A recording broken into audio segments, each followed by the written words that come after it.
Entrepreneurship is state of mind. It's not an act, right? It's not as if you buy an office. Is not how you become entrepreneur, right? You have to be in that state of mind long enough. Of course, there's a thought process of failing fast, but at the same time, I do believe that when you think is the right idea, you have to commit to it long enough.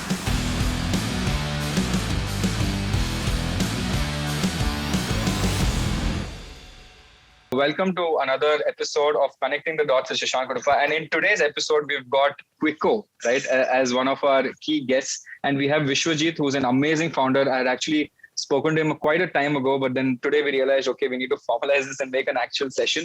And in Connecting the Dots, what we do is we basically talk to various founders, entrepreneurs, and see how they have connected the dots in their life, right? Because we can only connect the dots looking backwards, but we'll try connecting the dots looking forward as well. So a quick round of introduction. I think Vishwa, if you can give a quick introduction about yourself, because I know you can do it much better than me. Thanks a lot for having me here today. Quickly introducing myself. My name is Vishwajit. I founded Quicko back in 2015. I've been since building Quicko. And we are super focused on simplifying taxes for individuals and small businesses in India. With unfortunate pandemic, there's extreme focus on getting your personal finances in order. Also accessing fintech through digital mediums has become extremely critical. So we are seeing tremendous traction on the platform, along with tax filing, now helping people do tax planning, more macro understanding of what their taxes should be. And we are expanding very aggressively we recently launched something called Sandbox, which is a SaaS API platform. It's one of its kind, B2B SaaS API platform, solving taxes for large scale enterprises. To begin with, right? How did you land up on Quicko? You said you started this in 2015, but I'm pretty sure there's a backstory to that, right? It's not like you got up one day and said, "Chalo, I'll make a tax platform," right? There's something that led to this. So today, if you had to look back, you'd be like, yeah, these were the things that happened. And that is why we formed Quicko in 2015. Like most of the founder stories, it's not a light bulb moment, right? It's kind of amalgamation of a lot of small actions, right? Mm-hmm. So I am a computer science, I'm a coder by background. So I started my career at Thomson Reuters, which is one of the largest data companies. And I was recently talking to my team. We were on a team outing and we were discussing all our stories. And I remember telling them what I learned every one of those jobs I did, right? So that first job, I found an amazing mentor who kind of helped me transition from academics, education to getting into work lives, solid work ethics, really professional, right? So I learned a lot of things from him over there. Post Thomson Reuters, I went on to work for Fidelity Investments, which is largest brokerage investment platform. At some point, Vanguard and Fidelity were considered the pioneers of personal financial planning, right? So I had a largest mutual fund called Magellan. At some point, it was $250+ billion assets under management. So over there, I fell in love with finance and technology, right? And the fusion of two, because worked on Fit.com, which was a brokerage platform. Also, Fidelity has a huge, a retirement savings platform. At any given point, more than 50% of Americans have their retirement savings with Fidelity. So it was a huge responsibility and a lot of exposure to financial data. Also, at the same time, we were going through 2008 financial crisis, which put a lot of things in perspective. Because as I was starting out my career, we were sent to sit next to sales rep and listen to those calls. And they were heart-wrenching calls, right? Because people had lost their entire retirement savings in a matter of few months, right? So it kind of very early in my life, it kind of made me aware about personal financial planning and how important it is. So I learned finance and technology at Fidelity, and then I went on to work for Deutsche Bank. So although Deutsche Bank is a global investment bank, they were just starting out in North America. Historically, being a German bank, they had a lot of presence in Europe, also a lot of development centers in Russia, Eastern Europe. But this was the first time they were entering America. So they were just building out team. And I was probably one of the first 50 employees. And by the time I left, we were about 1,100 employees. So in that course, I got to learn about myself, my leadership skills, stakeholder management. I could communicate really well to all the stakeholders. Also, my job required me to perform and deliver. So more work comes to North America's Deutsche Bank. So I was communicating to business people in Hong Kong, Singapore, London, managing multiple projects. I scaled team from myself to about 40 people. So there I learned important life skills, right? How to manage people, how to manage expectations, how to break down problems into smaller problem statements. And this was back in 2014. I realized that I had a knack of solving problems. I felt confident enough to, leave a kind of cushy job, move back to India, which was back then. I mean, if you remember, 2014-15 was crazy in terms of startups and ideas and who was getting funded. So there was a lot of motivation to come back to India. Started out of Ahmedabad, which is my hometown. My family is based out of Ahmedabad. My parents have been in education all their lives. They run schools here in Ahmedabad. So it was a logical choice to start out of Ahmedabad. And Quaco wasn't a light bulb movement, dude. When I moved back to Ahmedabad, I just started, playing around with, different calculators. I started gathered a couple of my old friends, started building out a lot of calculators. This is one of those, very simple stories that kind of, while building those calculators, I got to know about different domains, who were all the technology disruptors, who was getting funded, whether the infrastructure and ecosystem was there to support, new disruptive ideas. So while doing that, we looked into insurance, we looked into investing, we looked into, taxes, and it felt like nobody was solving taxes using technology. This is back in 2014-15.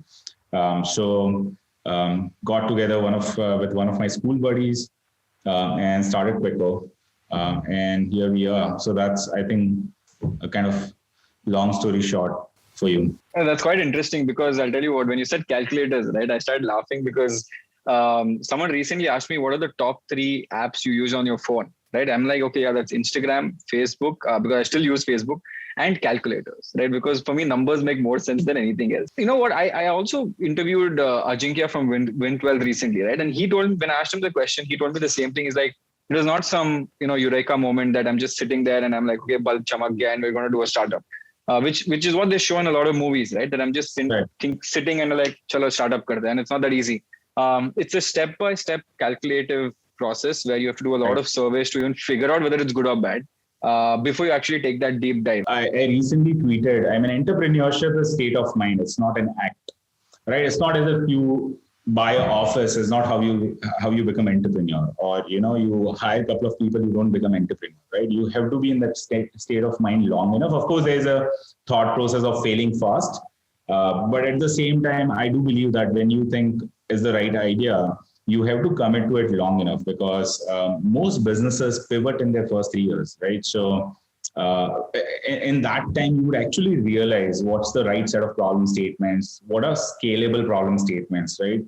And you have to give it time, right? Of course, there are challenges in terms of, finances. Of course, as an entrepreneur, you have to a lot of time bootstrap the idea. You are the first FFF, right? We know about 3 Fs. So you are usually taking all that burden upon yourself.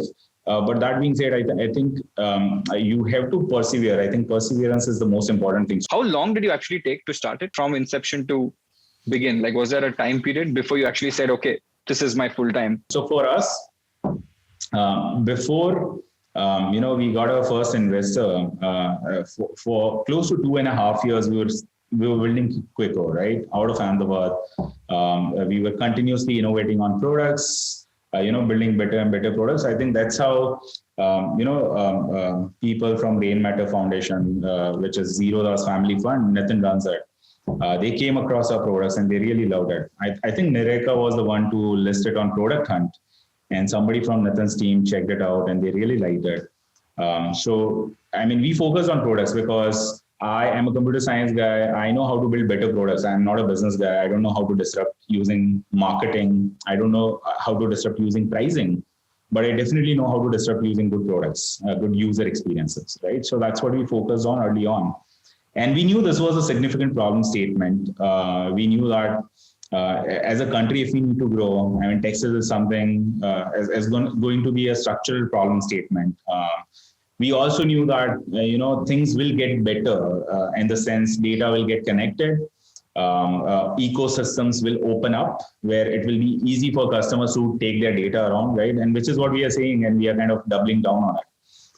So all of those things we knew. We just had to be patient and kind of stick to the thought process and continue to build upon it. That is something that we're seeing right now with a lot of platforms also getting integrated with the tax ecosystem, right?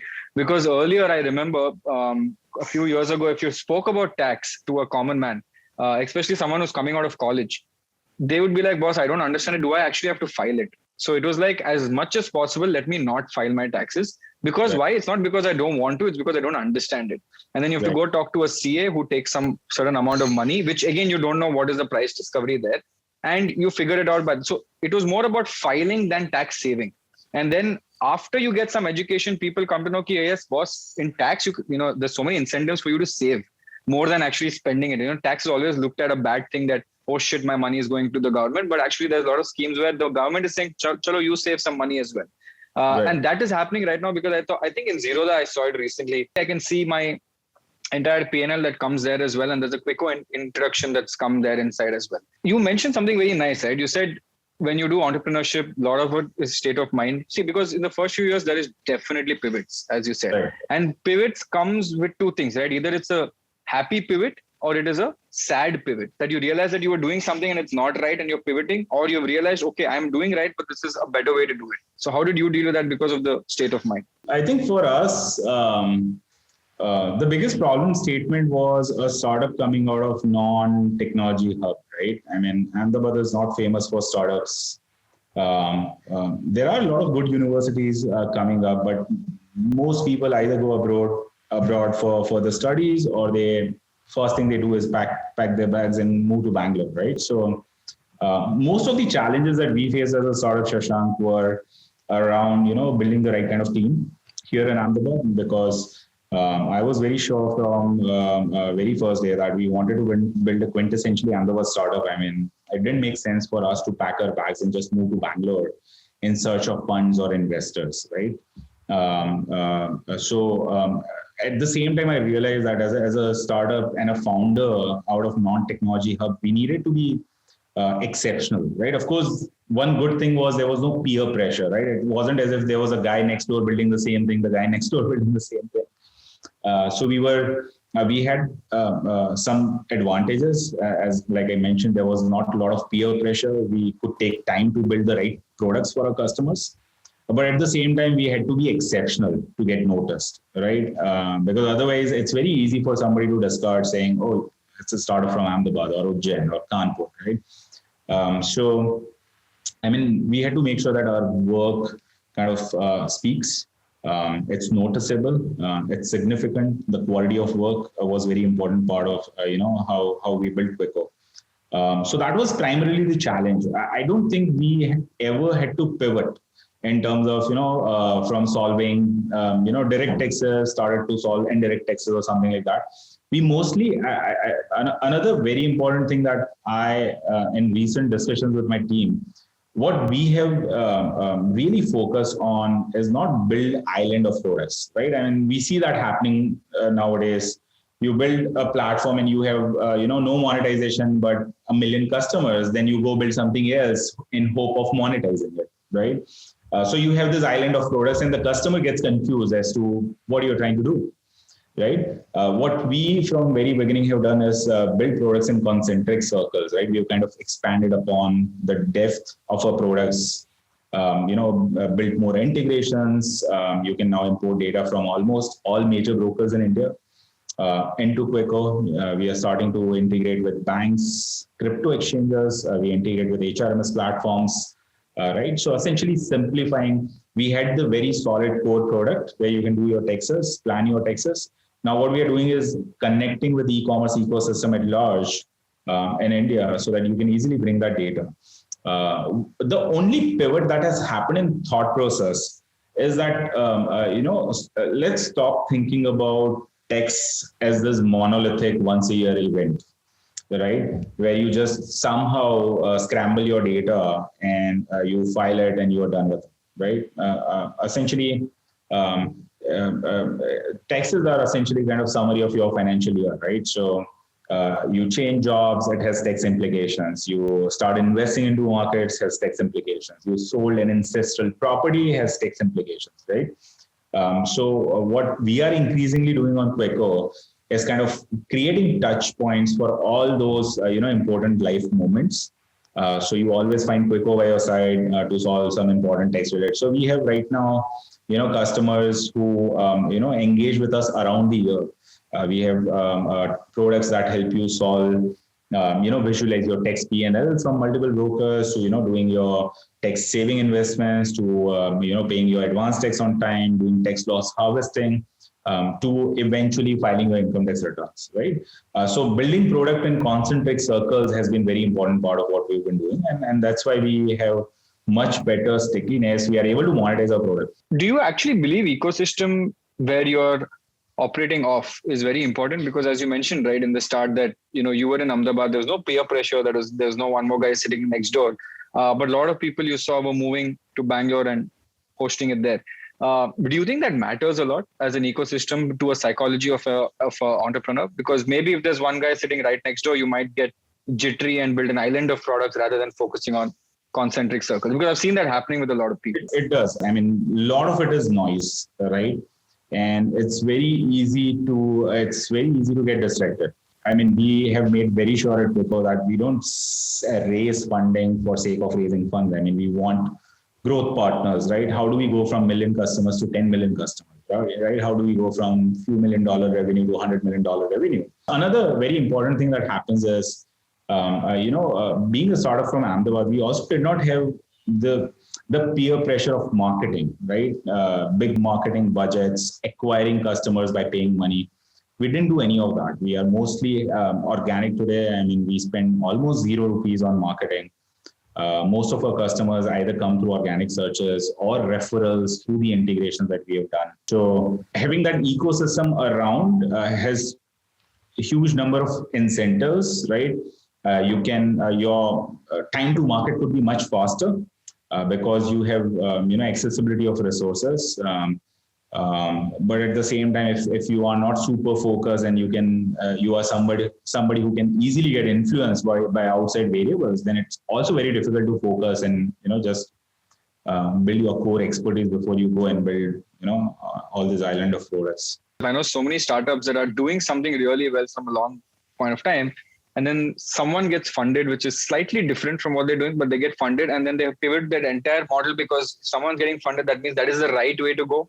Right. They change their entire model and say, okay, you got funded, so I'm going in your path, so maybe I'll get funded. Right. But maybe that path is a downward path, right? Maybe you were on the right path.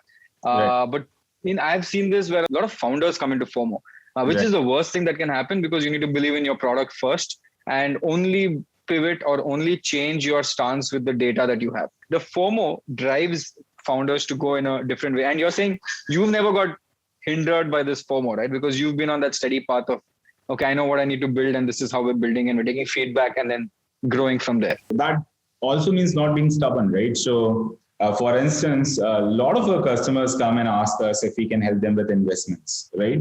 That doesn't mean we tomorrow go and build out an investment platform because we see all these amazing startups around us who have really comprehensively solved investment, which is why we saw this huge bubble burst, right? There are so many wealth tech startups over last 2-3 years. And as the mutual fund kind of went from regular plans to direct plans, a lot of them had to pivot. A lot of them had to, kind of shut down.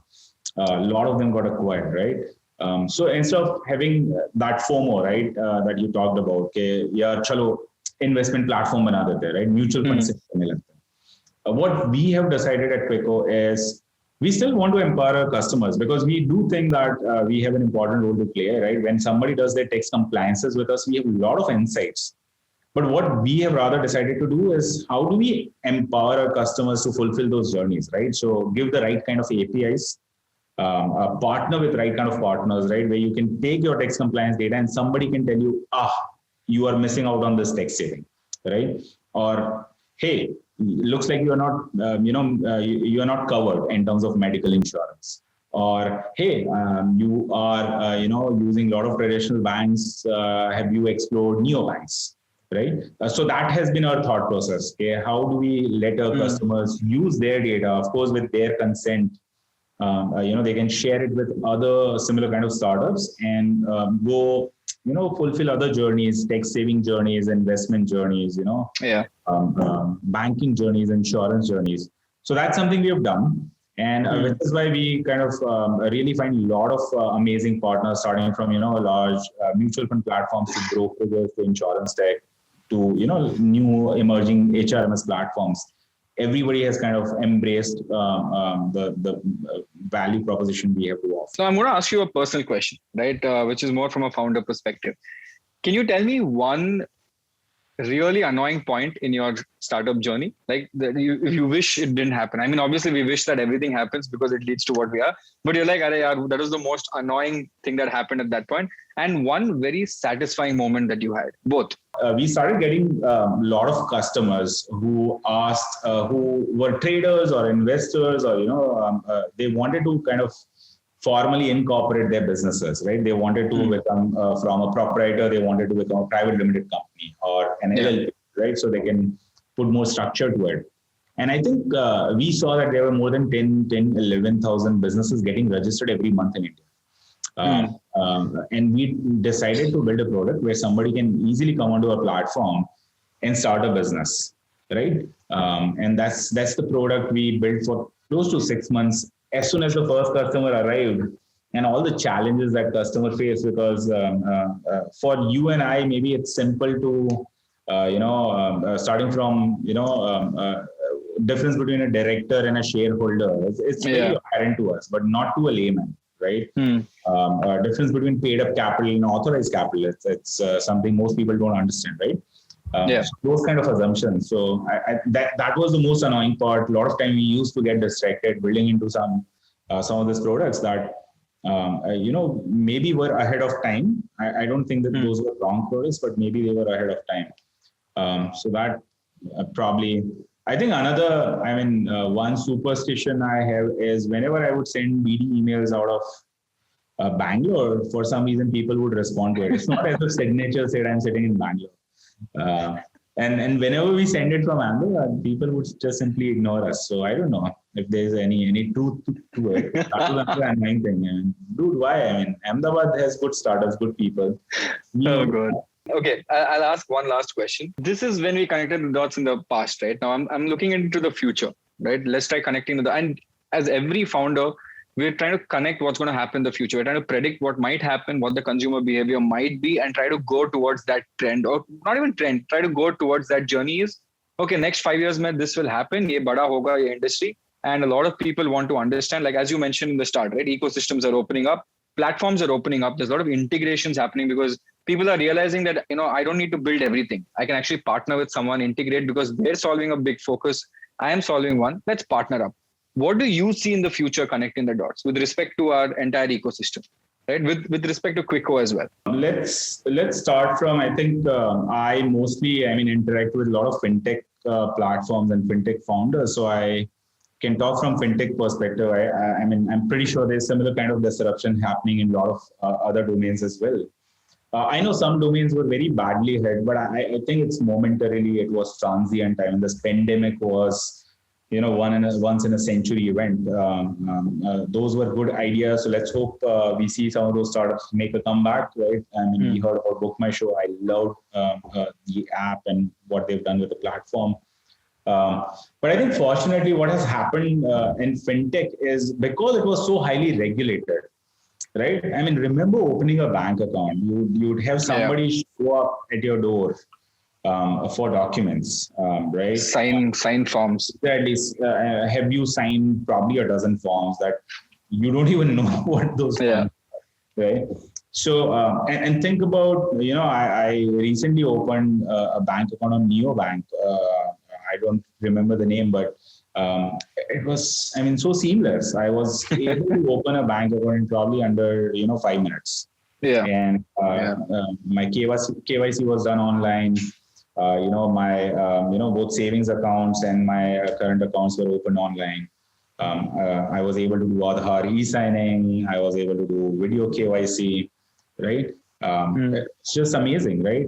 It was unimaginable a couple of years ago. So what has happened is kind of this pandemic has kind of pushed regulation, like, it has given a huge push to regulation. So regulators have now realized the need. The physical model that that we were so used to, A, is not sustainable, right? And B, it's very inefficient, right? So there's a huge push to digitization, and we see, Queco and especially Sendbox, where we are solving cases through APIs. We see tremendous demand there, right? We have on Sendbox, starting from, Amazon onboarding, sellers to, Airbnb kind of onboarding hosts to, some small gaming platform trying to, onboard players onto the platform. Yeah. We see all heterogeneous platforms come to us to simplify customers onboarding. We do text KYC, Aadhaar KYC for them through our APIs. We have, large payment gateways coming to us because they want to do, they want to automate TDS compliances, or they want to automate GST compliances, e-invoicing, right? So what has happened in fintech because of pandemic? There's a tremendous, I think we have leapfrogged a couple of years because of pandemic, right?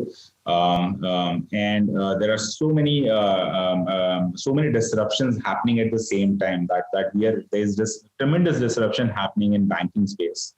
There's tremendous disruption happening in investment space. There's disruption happening in payment space, right? It's probably one of the most exciting time. I've been working in fintech for almost 16 years now. And this past year, although how much ever challenging it has been, it's really exciting. Now, what does that mean for Queco, right? So we were always forward looking, like I said. When we started building Queco, we knew that eventually ecosystems will open up, right? Yeah. We knew that eventually there'll be more digitization of data. Your identifiers, PAN or Aadhaar or whatever you want to call it, will get connected to your, kind of digital identity, right? What is your digital identity? You do trading somewhere, you do investing somewhere, you have bank accounts somewhere, you're running a small business somewhere, you're selling on Amazon. That is your digital identity, right? So now all of it is getting connected. And, anybody who is able to kind of consume that data and, add value, right? Reduce friction is bound to benefit out of this opportunity. So that's where we find ourselves from tech's perspective, right? So taxes are a huge problem statement. Let's not just think about individuals. We recently, without naming the names, we recently processed a TDS return for a large corporate. And we saw them paying in excess of 20 lakh rupees just in interest penalties, right? Just because you have hundreds of thousands of payments happening every month. It's madness. Right? There's continuous changes in regulations, sections, and things like that. There are so many inefficiencies, right? So that's what we are trying to solve with Sendbox. And so we feel really excited that with Queco, we are solving taxes for individuals and small businesses. And with Sendbox, we are solving taxes for large enterprises. Wow, that's actually insane. So actually that, if you look at it from a future perspective, it's not only individuals, but a lot of corporates that are also having a similar kind of issue is what you would say, correct? No, absolutely. So SME, everybody, thinks SME is the next, trillion opportunity, right? Digitizing SMEs in India, because we are essentially leapfrogging, right? We are not going from your brick and mortar mom and pop shops we are not going to big box retail. We are directly going to, e-commerce. So there are a ton of opportunities in digitizing those SMEs, starting from payments to, tax compliances to invoicing, accounting. Right? There are all these problem statements. We think a lot of opportunities ahead for us, solving taxes for individuals, small businesses, and large enterprises. Another last thing, right? How important do you think communities are for businesses going forward, or anyone going forward, right? Because that is what we're doing with Scene. So I want to hear every founder's take on this as well. Super important, dude. I mean, one thing I always have wanted for us is us to be both a successful transaction platform and a successful content platform. Globally, if you look at it, there are very few platforms who have cracked both, right? Either you are a great content platform, right? The New York Times of the world, but even New York Times of the world struggles to get customer to transact and buy a monthly subscription. Right? Yeah. So they're great content platforms. At the same time, they're a great product platform who struggle to produce good quality content. Right? Yeah. So it's very difficult to find that fusion. And I think that ecosystem is very important because when you are spending so much money to acquire a customer, you might as well think about retaining that customer, right? Exactly. And exactly. That ecosystem is very important to retain customers. We have heavily invested. We probably invest same amount of money in content as we do in products. You guys have a lot of blogs, right? A lot of educational. We run sources. A blog. We run something called Learn, which is a repository of almost 2,000 plus articles related to taxes. We run a newsletter called Bytes. We also have started doing something called Pocket Money, which is a YouTube kind of video series where we focus on, taxes for millennials. So there's a lot of content that we do. Nareka here is very important part of, executing that content strategy. She joined us as an intern a few years back and has grown into, starting from doing a lot of content to, now helped me set up a Bangalore office, now doing a lot of influencer marketing. So content is very important part of what we do. And I think communities essentially help you retain customers better, right? And that's something I would any day would love to have, kind of rather than spending marketing money on momentary traction. I would love to have that community where we can have exponential lifetime value out of customers, and customers also get a lot of value out of the businesses. Yeah, I think. Bang on, yeah. I mean, this is something that a lot of people used to do in the past, where they used to build a great product, then spend insane amount of marketing dollars with high customer acquisition cost, and then say the retention will be done by the product and only the product itself. Right. So our product mein jitna dalte jao, maybe out of 100 people, only 20 will retain, but those 20 will continue to retain was the logic and assumption in the past. Right. And I think now we're seeing a lot of people, especially in the fintech space, where education has become a form of retention. Right. In the fintech space, because I'm seeing almost every company coming out with customer education, whether it's platforms or stock markets or anything, right? There is a lot of education coming in with respect for retention as well. And that's helping. It's a win-win situation for both, because I'm learning with this platform and I'm, using their platform. So I'm winning on both sides. Everyone's happy. It's like a beautiful narrative all across. And that is the trend that we are seeing now that's happened post-COVID. Like pre-COVID, I don't think people cared so much, right? So that was what. Awesome. So yeah, I think that is it. I think that was the entire session. Again, Vishwa, I'm really thankful and glad that you're here for giving your time, effort. I know you're busy. I know you're running 2 offices, and hopefully, I think when you're in Bangalore next time, we should definitely catch up. Yeah. No, absolutely, Shashank, and we have always been following all the great progress that you guys are making. So would love to check out Scenes once it comes out, and sounds like a very interesting idea. Let's grab beer when we are in Bangalore.